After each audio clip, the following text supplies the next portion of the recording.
Back to the channel. In today's video, we are going to be discussing what are the average costs to live in your own apartment in Japan. If you guys are interested in moving to Japan, you're probably wondering, how much does it actually cost? How much is going to be my monthly rent? What are going to be my moving in expenses? And what are going to be your sort of monthly recurring costs to live in your own apartment in Japan? And, obviously Japan is a big country. There's a ton of different places that you can live. You can live in a big city. You can live in the countryside. Everybody has a different preference for, their lifestyle and also for their working situation. So I saw this article, and there was a really interesting survey that was done by one of the Japanese real estate companies, where they basically did a nationwide survey. And they surveyed people all over Japan about what their average costs are. So I want to review the survey data with you, and I want to talk about how practical, how realistic it is in real terms. From my perspective, someone who's been living in Japan for the past 10 years, and I've literally traveled the entirety of Japan from Okinawa all the way up to Hokkaido. I have looked at real estate in pretty much every area because it's something that I am curious about. So we'll go through the data and I will share my perspective with you. So this particular survey, it was done by At Home Real Estate Agency, which is a nationwide real estate agency in Japan, and it's quite a large one. And then this is the survey data that they collected. So the first thing that they looked at was moving costs. And for Japan, there's a lot of different things that you're going to have to pay when you move into your apartment. One of the things that people outside of Japan or China are probably unfamiliar with is this concept of key money. Basically, it is this one-time payment. It's almost like a gift to the landlord, and it's normally 1 or 2 months rent, and it's just kind of like a thank you for moving into the apartment, which is really weird, especially from a Western culture. Not all apartments have key money. You can find ones that don't, but normally they're older, less desirable apartments. I would say most new construction, most newer, nice apartments, you're going to have to pay some type of key money. Other fees that you normally have to pay in, you will have to pay some type of security deposit. Again, normally 1 to 2 months rent.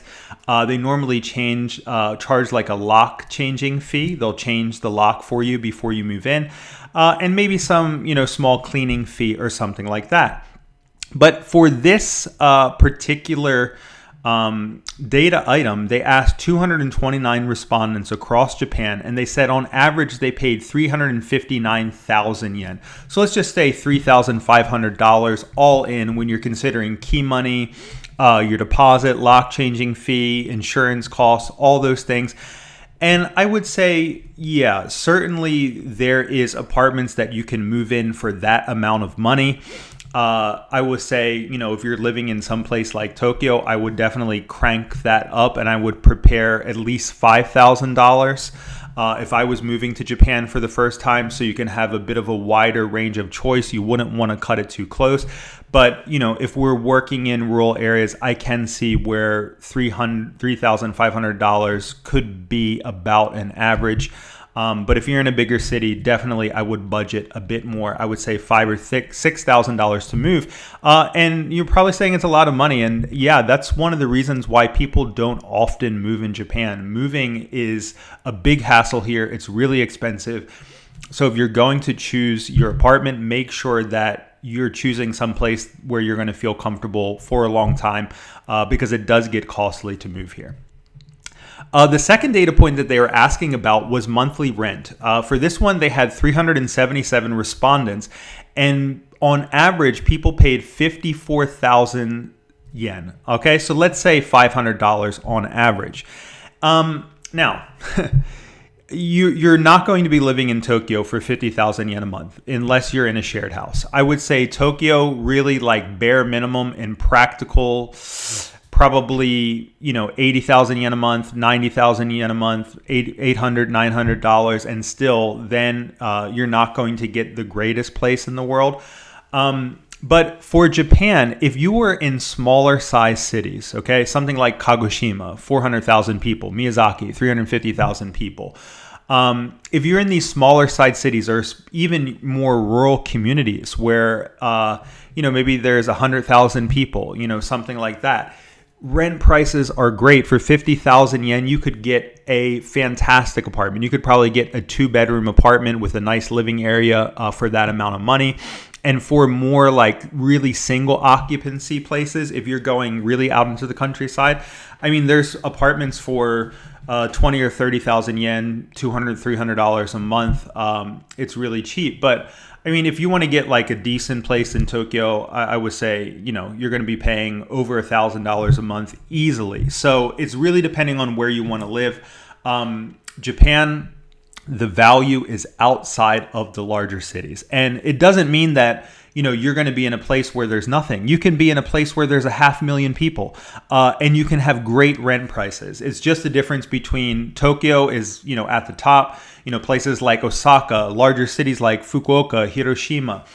These rents are in a completely different category than the rest of the country. So I do actually think there is a lot of value in property prices in Japan. You just have to get out of, let's say, the top 5 biggest cities. So the next cost that you're going to be considering is about your monthly utilities, about your electricity, your gas, your water, internet, all that kind of stuff. So here they said on average, the average electricity fee was 3,800 yen, around, let's say, $35, $40, something in that range, depending on where the yen is at.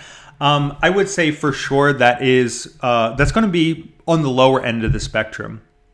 I would say your electricity would only ever be that low if you were not going to use heating and you were not going to use air conditioning, maybe in really nice months of weather where you wouldn't have to use that.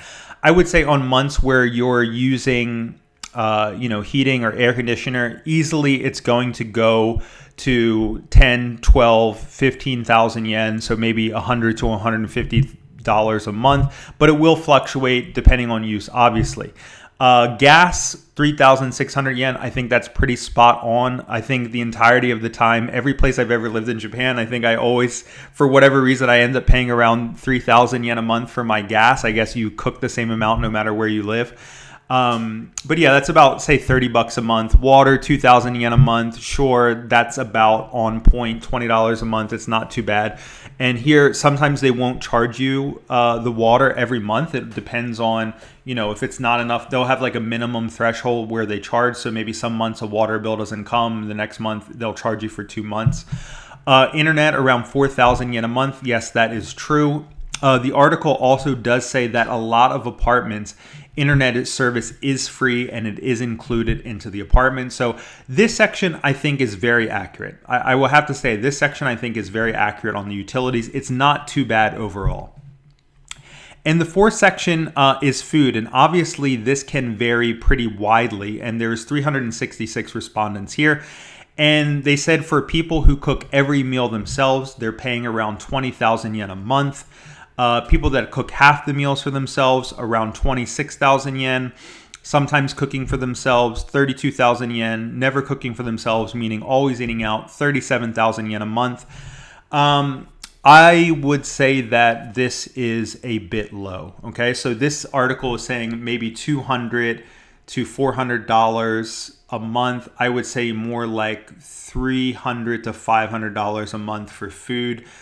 Food can be a little bit more expensive. Certainly there's deals that you can find. There's cheap, like little restaurants for little like gyudon, like, little beef pork bowls, something like that, where you can go and get a meal at a restaurant, kind of like Japanese fast food style, for, 500 yen, 600 yen, something like that. There's places where you can get cheap bentos, for 400 yen, 500 yen, something like that.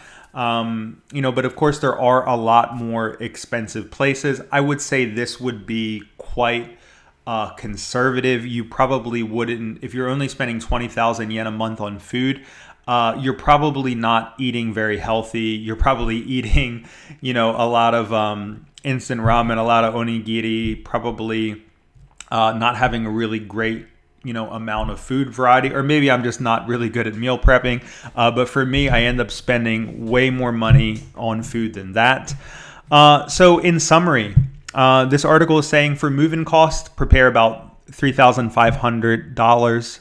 I would say $5,000 to $6,000, as I said, and all the other costs you guys could see. But In general, I think this article is pretty accurate. I do think practically the moving in costs are a little bit low depending on where you want to live. Of course, I'm talking mainly from a Tokyo perspective. I've been in Tokyo for the past 10 years. But overall, I think this is a good summary of the living costs in Japan. Now, I want to ask you guys, what do you guys think about this information? Do you think is it more than you expected, or is it less than you expected? There is a perception that Japan is a really expensive country, which in many ways it is. I am going to make another video on just the generalized expenses of living in Japan outside of housing costs, because this is a pretty defined topic. But what do you guys think? Is this more than you thought? Is it less than you thought? I do think there is a lot of great values here, considering how developed of a country Japan is. But you could also spend a lot of money if you're not knowledgeable and you're not careful. Anyway, guys, that's all I have for this one. I will catch you guys in the next video. See ya.